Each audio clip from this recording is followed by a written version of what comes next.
बच्चों, let's read the question. The question says match the columns and find out the correct combination. Question में हमें 2 columns दिए हैं, हमें इन 2 कॉलम्स को मैच करना है और करेक्ट कॉम्बिनेशन को चूज करना है फ्रॉम द गिवन 4 ऑप्शंस. इस क्वेश्चन में हमारा की कॉन्सेप्ट क्या यूज हो रहा है सबसे पहले ये देखते हैं. तो the key concept for this question is anatomy of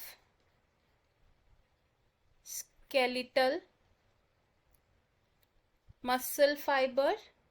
तो स्केलेटल मसल फाइबर्स में क्या प्रेजेंट होते हैं? मायोफिब्रल्स या फिर मायोफिलामेंट्स प्रेजेंट होते हैं. मायोफाइब्रल्स. और मायोफाइब्रल्स में क्या प्रेजेंट होते हैं? मायोफाइब्रल्स में बैंडिंग अपीयरेंस आता है which is light and dark banding appearance, जिसकी वजह से स्केलेटल मसल फाइबर्स को हम क्या कहते हैं? These are called striated muscle fibers also. अब बैंड्स कैसे हैं? these are light bands and dark bands. जो लाइट बैंड्स होते हैं इनमें एक्टिन कॉन्ट्रैक्टाइल प्रोटीन प्रेजेंट होते हैं और डार्क बैंड में प्रेजेंट होते हैं मायोसिन कॉन्ट्रैक्टाइल प्रोटीन. अब जो एक्टिन होता है it is composed of thin filaments और इन बैंड्स को हम क्या कह सकते हैं? आई बैंड या हम इन्हें कहते हैं आइसोट्रोपिक बैंड. जो मायोसिन के फिलामेंट्स होते हैं दीज आर थिक फिलामेंट्स और मायोसिन बैंड्स को हम बोलते हैं ए बैंड या हम इन्हें कहते हैं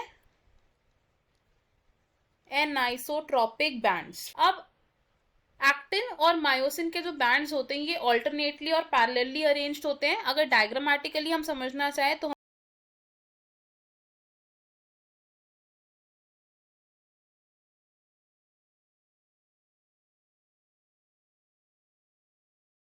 अब इस डायग्राम में हम क्या बोलते हैं कि ये जो लाइन है this line is the Z line. और जेड लाइन क्या करता है? It holds the thin filaments यानी कि एक्टिन फिलामेंट्स. आई बैंड क्या है हमारा? This is the I band here. A band की अगर हम बात करेंगे तो A band is this thick band जो ऑल्टरनेटली अरेंज्ड है विद द आई बैंड. अब ए बैंड के सेंटर में भी ऐसे ही एक लाइन प्रेजेंट होती है और ये लाइन क्या करती है? It holds the thick filaments. जैसे जेड लाइन थिन फिलामेंट्स को होल्ड करती है, एम लाइन होल्ड करती है थिक फिलामेंट्स को. अब दो जेड लाइंस के बीच में जो एरिया प्रेजेंट है, जो रीजन प्रेजेंट है, इस रीजन को हम बोलते हैं दिस इज द सार्कोमियर. और सार्कोमियर होता है फंक्शनल यूनिट ऑफ कॉन्ट्रैक्शन. अब जब सार्कोमियर एक रेस्टिंग स्टेट में होता है, अब जब मसल फाइबर एक रेस्टिंग स्टेट में होता है तो एक्टिन और मायोसिन फिलामेंट्स पार्शियली ओवरलैप करते हैं. जैसे हम यहाँ देख सकते हैं ये पार्शियली ओवरलैप हो रहे हैं. जो रीजन ऑफ मायोसिन फिलामेंट या ए बैंड ओवरलैप नहीं होता, इस अनओवरलैप्ड रीजन को हम बोलते हैं एच जोन. तो एच जोन क्या है? एच जोन है हमारा unoverlapped part of thick filament. Next is I band. I band क्या है? It is composed of thin filaments. Next is A band. A band के मिडल में क्या होता है? H zone.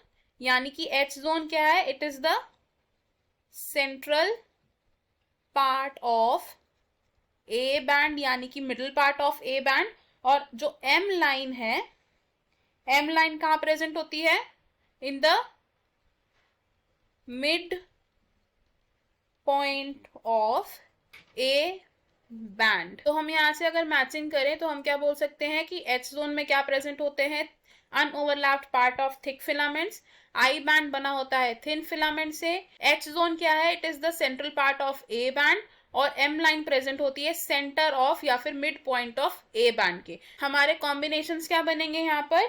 The combinations will be A with second of column 2, B with first of column 2, C with third of column 2 and D with fourth of column 2. तो हमारा correct answer है यहाँ पर ऑप्शन बी.